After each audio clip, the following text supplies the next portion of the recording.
और अब बात करेंगे डीडीसी इंतखाबात की।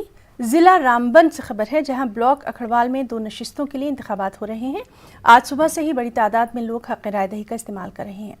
ज़िला रामबन में चौथे मरहले के इंतखाबात में बीजेपी, कांग्रेस और आज़ाद उम्मीदवारों के दरमियान सीधा मुकाबला देखा जा रहा है।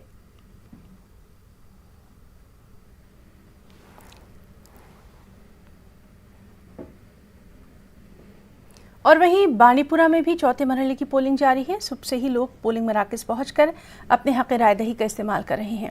यहां सुबह से ही वोटिंग हो रही है और पोलिंग मराकज़ पर लोगों की लंबी लंबी कतारें सुबह से ही यहां देखने में आ रही हैं।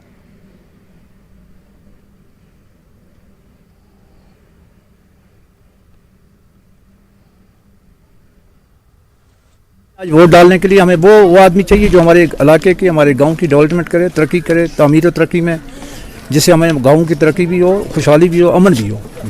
इसी कारण ये लोग निकले, शौक से निकले, नौजवान हमारे